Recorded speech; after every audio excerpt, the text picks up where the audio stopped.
Today's aircraft are really tubes with planks, and they have been so like forever. Clearly a very good design. So is there actually any reason to change this? Well, the design is not very efficient on fuel burn. In order to become more sustainable, aircraft need to undergo some dramatic changes in the way they look, they fly and how they operate. But what will this look like? Will you and I be open to fly in a new plane like the Flying V? Mr. Bernd Visser, Senior Aircraft Fleet Expert at KLM, will explain to us what this means for the future of airlines, including KLM.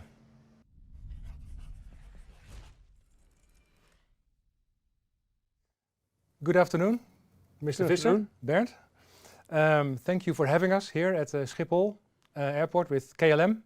And great to see you today and to talk to you about the subject of sustainable aviation at KLM. And thank you very much for sharing your insights. Would you be so kind to introduce yourself to our viewers? Yeah, I work within KLM in the Fleet Development Department and Aircraft Training, and looking after new developments and matching more or less which aircraft type are on the market and which aircraft type is the right aircraft, on looking at the total cost of ownership, taking into account all elements of sustainability, size, range capability. What is the right match for new introduction, matching our current and future fleet plan? Sounds like an exciting job to be in the market for KLM. Yeah, and then I'm preparing business cases and present it to the board for their final decision making. Wow, thanks for that. So today we talk about sustainable aviation, and on the roadmap towards more sustainable aviation, many topics are discussed and investigated and researched. There is the question of propulsion, of course, and what is possible with electric-powered flight, what is possible with, for example, hydrogen, or maybe is the future in sustainable air fuels or synthetic air fuels.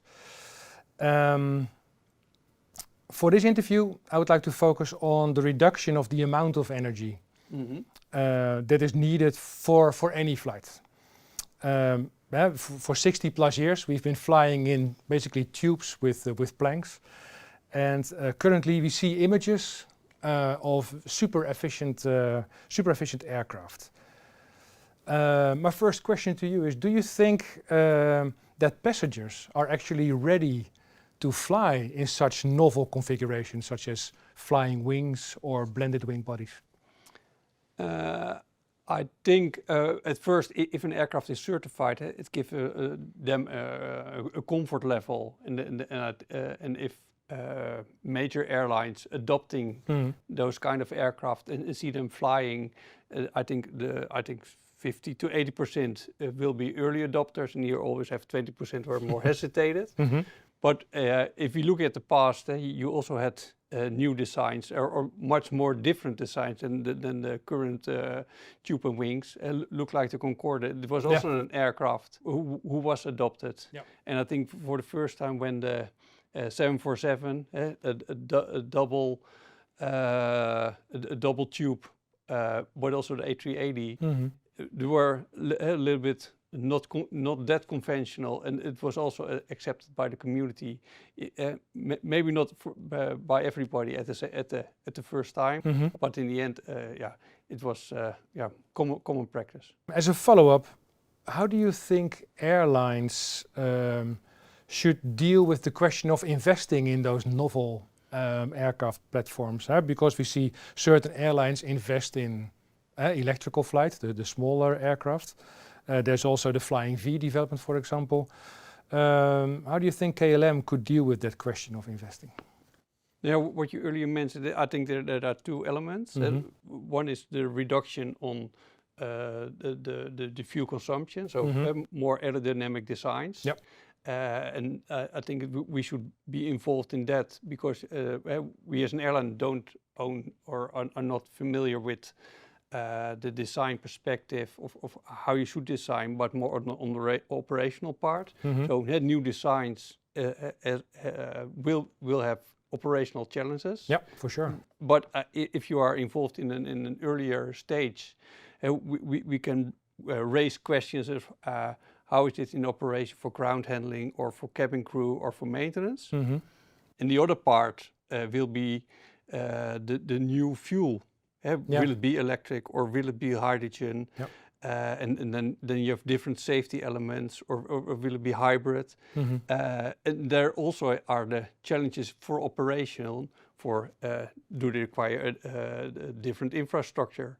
And if the infrastructure is there on your main hub, how is the infrastructure on all your destinations where you're operating to? Yep. Or what is the training element for all those mechanics? Mm. So I think as KLM we are involved or we are engaged with sustainability.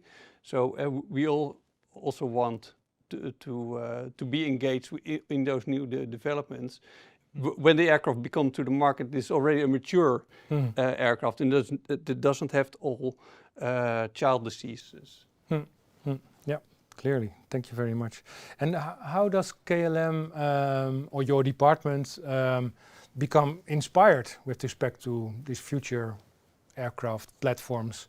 Do you go out and visit also the startups that are working on new platforms, or? It goes both ways. Mm-hmm. Some new startups. The market is different now. If I look from 5 years ago, then you had the 3 or 4 major OEMs from the small aircraft to the large. Yep.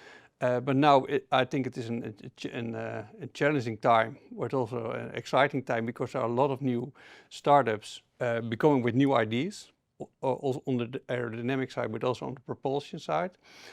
They coming towards KLM and to all airlines for pitching or saying you should be involved. But at the same time, we are also looking at as we are engaged to sustainable aviation for the future, to understand that technology and what could be mature and what is the roadmap towards the future, as it is different than in the past, because it starts now with a very small aircraft, adapting those new technologies. Yep.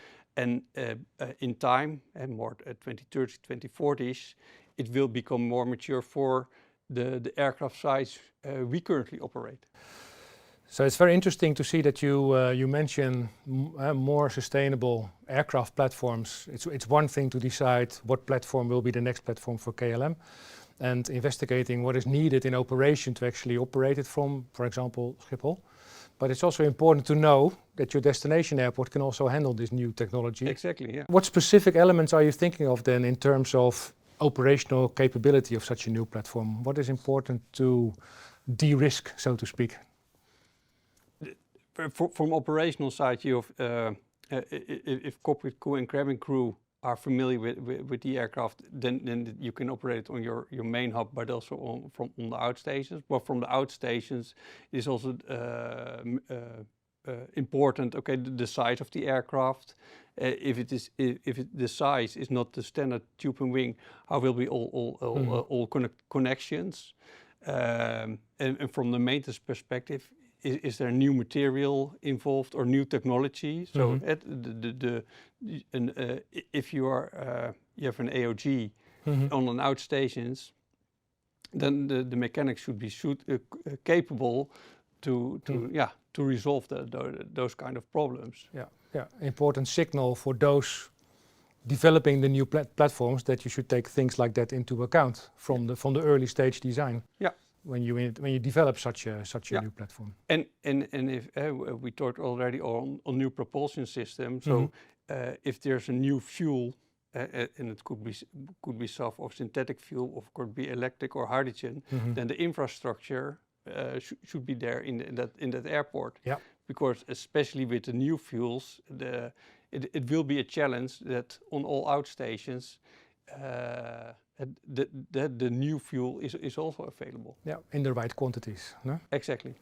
It's always hugely inspiring to talk about these innovations for future transport that are just over the horizon. But I would also like to touch upon the topic of working more sustainable as an airline in the near future. And KLM has made some big decisions in that respect. Could you elaborate a little bit on that? Yeah, what you already mentioned is it's nice to talk about the far future, but we always looking at, okay, what is available now and what can we already achieve with new investments. And especially in Europe, we did in the recent years an introduction of the E95-E2 within our KLM Cityhopper, which is a huge efficient aircraft. It is use less fuel than the current E190, but it has more passengers. So especially on the number of passengers, it is a huge reduction on CO2, and it's also a huge reduction on the noise footprint. And it is already introduced at the moment. And at the same time, later on, we also made the decision for the replacement of the 737 NG in the upcoming years as of 2024 with the replacement of the A320neo. Ah, yes. And also there you see that a new engine with this on the A320, it provides a huge reduction on CO2 emissions, so less fuel, but also on other emission, and also a reduction on the noise.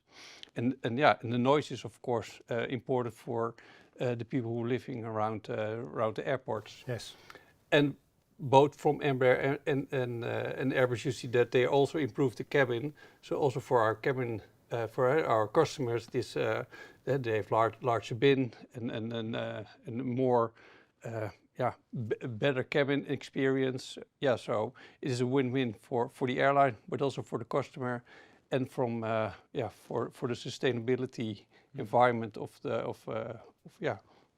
what we see as is important. Okay, thanks very much. As a last question. The Sustainable Flight Challenge that KLM has been part of. Many innovation and innovative themes came from that challenge.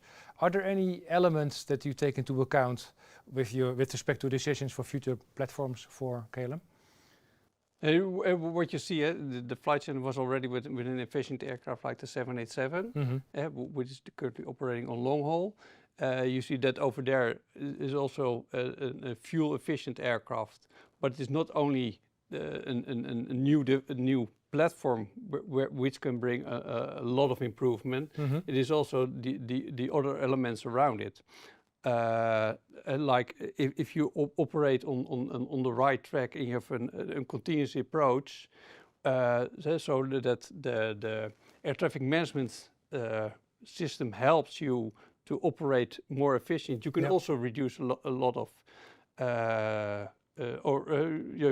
fuel burn. Yeah. And at the same time, we see if politics would help with introduction of a single European sky, where already I think when I was a student, and it was 30 years ago, we talked about it.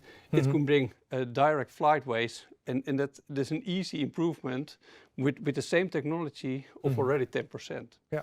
So it is the OEMs with new technology. It is air traffic management, and airlines should adopt, of course, and invest in new technology. Yeah, thank you very much. It shows how innovation is about indeed technology, but also, and maybe even more so, about collaboration and working together with different parties. All right, thank you very much for this conversation. Okay, see you next time. You're welcome. Bye-bye. Bye-bye.